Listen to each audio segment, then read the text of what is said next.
पिछले 30 साल की उम्र के जो युवा हैं उन लोगों ने तो जीवन में वो स्वाद लिया ही नहीं है। रासायनिक खेती से आदमी परेशान है।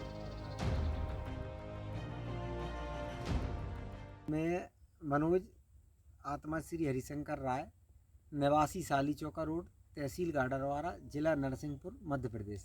क्या क्या समस्याएं आपको आई, कितना समय हो गया है? 2016 से हम लोगों ने जहर मुक्त खेती प्रारंभ की। ठीक है। तो पहले हम लोग जीवामृत अकेला डालते थे, तो उसके उतने अच्छे परिणाम नहीं आए थे।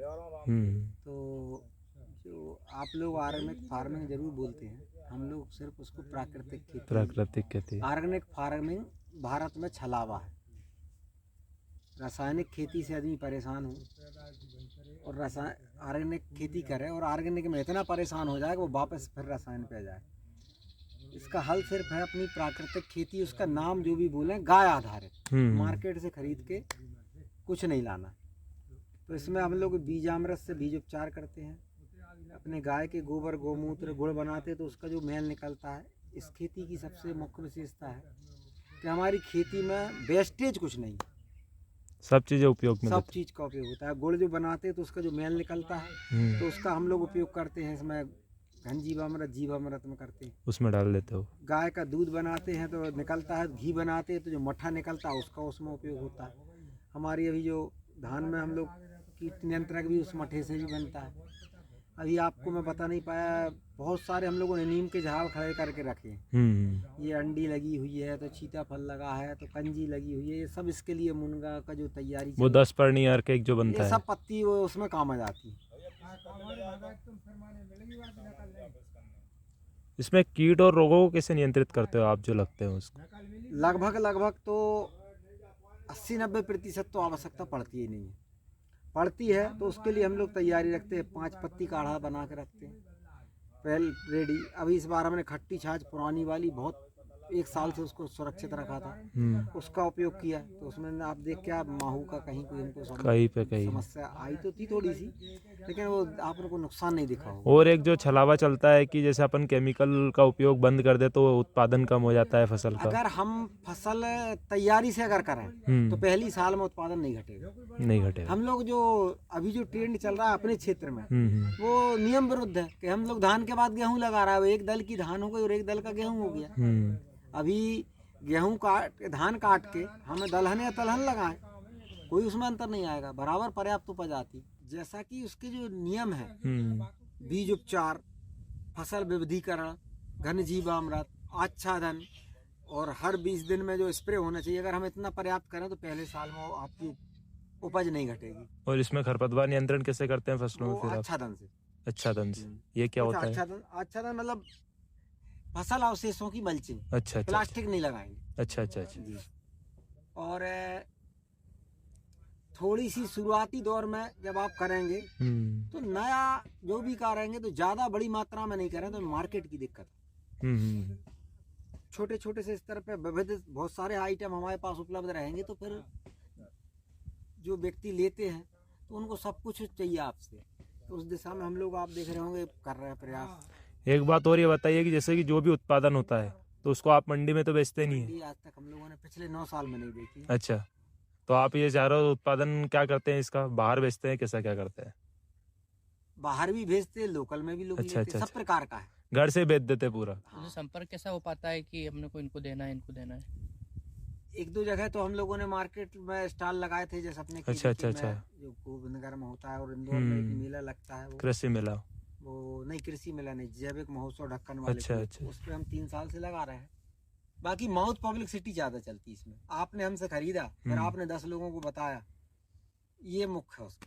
हम लोगों ने कोई प्रमाणीकरण नहीं कराया, लेकिन बिकता है माल, बिकता है।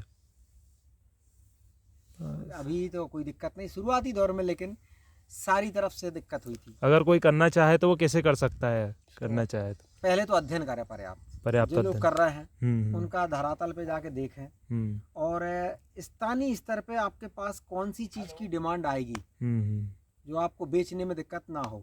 पैदा तो जो आप चाहेंगे सब कुछ हो सकता है। हमारे यहाँ पे मैंने आपको केला दिखाया, पपीता दिखाया, स्ट्रॉबेरी होती है, ब्रोकली होती है, हम कुछ नहीं डालते। अच्छा, सब होता है।